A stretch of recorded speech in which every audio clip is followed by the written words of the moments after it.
Setelah menikmati penurunan angka kasus aktif COVID-19, alarm peringatan kenaikan kasus COVID mulai menyala lagi. Tingkat keterisian rumah sakit darurat Wisma Atlet meningkat. Kasus COVID varian Omikron bermunculan cepat sepekan terakhir di Jakarta. Pemerintah bergerak cepat untuk memutuskan pelaksanaan vaksinasi booster yang akan dimulai hari ini. Lalu siapa saja yang akan mendapatkan vaksin booster di tahap awal? Berikut liputan Safinas Nahyar dalam Apa Kata Fakta.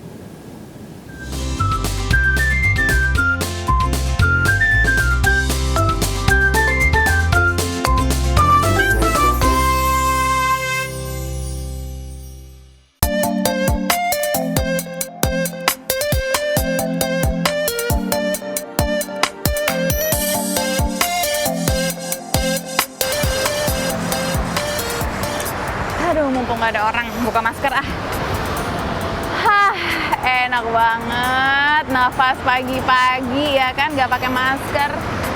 Oh iya, tapi gak kerasa ya kalau kita itu udah 1 tahun 10 bulan. Naik turunnya kasus sudah kita lalui dari 50.000 kasus per harinya pada Juli 2021, kini hanya 170 kasus harian. Tentunya hal ini tidak mungkin tercapai tanpa adanya protokol kesehatan yang ketat. Tetapi nggak hanya itu, kegiatan vaksinasi juga menjadi langkah efektif dalam menekan penyebaran COVID-19. Sampai dengan Januari 2022 aja, capaian vaksin dosis pertama sudah mencapai 77%. Vaksin dosis kedua sudah mencapai 54%. Sementara untuk dosis ketiga ataupun vaksin booster sudah diberikan kepada 1,5 juta tenaga kesehatan.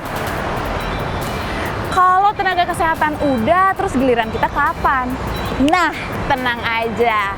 Baru-baru ini Menteri Kesehatan melalui Budi Gunadi Sadikin mengumumkan bahwa akan ada vaksin booster yang bisa dijalankan mulai 12 Januari 2021. Penasaran kan? Berikut adalah pernyataan dari Menteri Kesehatan. Program vaksinasi booster sudah diputuskan oleh Bapak Presiden akan jalan tanggal 12 Januari. Ini diberikan ke golongan dewasa di atas 18 tahun sesuai dengan rekomendasi WHO dan akan diberikan ke kabupaten kota yang sudah memenuhi kriteria 70% suntik pertama dan 60% untuk suntik kedua.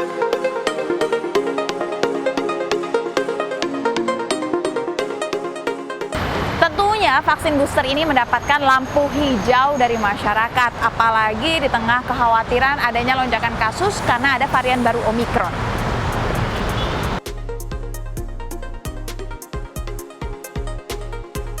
Kan ada wacana vaksin booster untuk seluruh masyarakat Indonesia nih, Mas setuju atau enggak?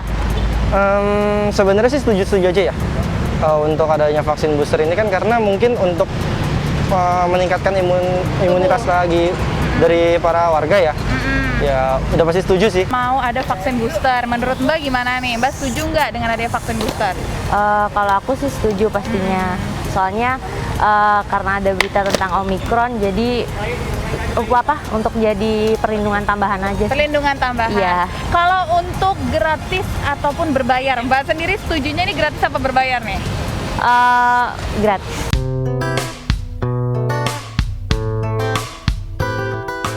Berdasarkan WHO, masyarakat yang bisa menerima vaksin dosis ketiga adalah masyarakat yang berusia di atas 18 tahun atau telah menerima vaksin dosis kedua lebih dari 6 bulan. Karena ada rekomendasi itulah pemerintah memutuskan 244 kabupaten kota yang bisa menjalankan ataupun memberikan vaksin dosis ketiga. Karena dinilai daerah-daerah tersebut sudah memiliki cakupan vaksin dosis pertama mencapai lebih dari 70% dan vaksin dosis kedua lebih dari 60%. Nah, cari tahu deh bagaimana di wilayah Anda.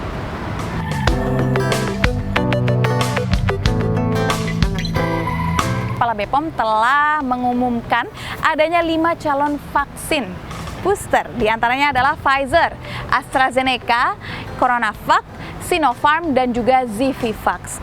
Kelima vaksin ini saat ini sedang dalam tahap registrasi dan menunggu izin penggunaan darurat.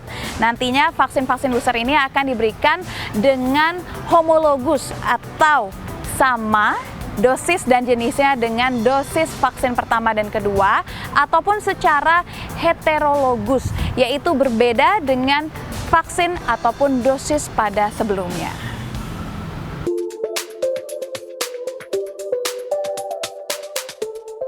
Nah, meski kini masyarakat sudah bisa menerima vaksin booster, namun tentu pemberiannya ada prioritasnya. Lantas, kira-kira siapa ya yang akan menerima pertama kali vaksin booster setelah tenaga kesehatan? Dan berapa ya biaya vaksin booster untuk kita-kita yang mungkin mau mandiri? Apakah akan gratis atau berbayar yang cukup mahal? Kita langsung aja cari tahu bersama dengan juru bicara vaksin Kementerian Kesehatan Siti Nadia Tarmizi. Saat ini nih, siapa saja yang bisa menerima vaksin booster? Rencananya ya 12 Januari kita akan melakukan kick off dulu untuk pemberian vaksinasi tambahan ketiga di luar tenaga kesehatan ya. Nah, ada 3 tentunya kelompok rentan. Yang pertama adalah tenaga kesehatan karena mereka terpapar ya setiap hari.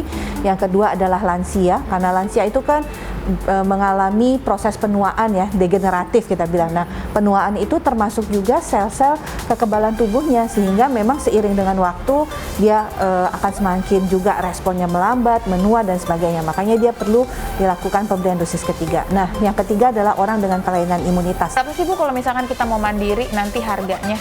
Ada 2 mekanisme ya, Safi. Jadi untuk lansia dan penerima bantuan iuran jaminan kesehatan nasional, kita tahu kan ada masyarakat yang sosial ekonominya ke bawah, itu kan iuran jaminan kesehatan nasional dibayarin negara. Nah, otomatis mereka disediakan juga vaksinnya gratis. Kalau kita bicara lansia ini artinya semua, bukan hanya lansia PBI, tapi seluruh lansia itu akan disediakan oleh pemerintah. Itu 2 kelompok yang akan diberikan oleh pemerintah vaksinasi dosis ketiganya ini melalui skema pemerintah yang seperti saat ini kita lakukan. Di luar itu tentunya jadi pilihan lagi ya, apakah akan mendapatkan vaksinasi ataukah nanti aja deh saya baru gitu ya kan. Kalau kemarin kan kita itu sekitar 600 sampai 700 ribu ya, di mana 300 ribunya itu untuk satu kali penyuntikan ya. Untuk vaksinasi yang program mandiri ini akan dilakukan di rumah sakit swasta tentunya, atau klinik swasta dan rumah sakit BUMN. Ini jenis vaksinnya masih 5 jenis vaksin yang datangnya impor. Apakah memang vaksin booster ini memerlukan 5 ini? Apa kita bisa Bu menyediakan vaksin booster? Bagaimana kabarnya dengan vaksin merah putih dan vaksin Nusantara saat ini? Kita itu punya berbagai macam jenis platform vaksin ya. Nah, satu kajian yang sedang kita tunggu juga ya dari para peneliti ini adalah bagaimana proses pelaksanaan vaksinasi tadi. Jadi apakah misalnya kita pasti tahu dosis 1, dosis kedua pasti sama ya, nggak mungkin berbeda ya, karena itu sudah aturan. Nah, tapi kalau kemudian dosis 1, kedua ini misalnya contohnya kita pakai Sinovac, yang berikutnya pakai apa? Pakai Sinovac kah? Atau bisa pakai Pfizer atau Moderna nanti pada saat vaksinasi tambahan dosis ketiga kita lakukan, tetap kita akan memiliki berbagai macam platform. Jadi prinsipnya nanti kalau vaksin merah putih sudah mendapatkan izin penggunaan darurat, sudah bisa digunakan di dalam masyarakat, ini bisa menjadi alternatif, termasuk juga vaksin Nusantara sebenarnya. Kapan target vaksin booster ini bisa menjangkau seluruh Indonesia? Ya, tentunya pasti akan secara bertahap ya. Pemerintah concernnya adalah prioritasnya menyelesaikan vaksinasi dosis pertama, dosis kedua. Itu kita berharap sekali bahwa masyarakat untuk mau segera divaksin ya, untuk kita bisa selesai nih 208 juta. Sambil secara paralel kita tahu kita punya target ya, vaksinasi untuk anak-anak usia 6 sampai 11 tahun. Dan itu dia tadi pemirsa, kita doakan lagi-lagi semoga proses vaksinasi dosis pertama dan dosis kedua, yang dosis pertamanya tinggal 22% ini bisa segera terlaksana, vaksin booster juga bisa segera usai, meski butuh waktu berbulan-bulan tetapi pasti bisa. Dan kita doakan juga semoga vaksin mandiri ini juga akan keluar dengan harga yang terjangkau sehingga Indonesia bisa berubah status dari pandemi menjadi endemi. Dari Jakarta, Syafina Sasyar, Bayu Lala Muda, Herutri Yuniarto, iNews melaporkan.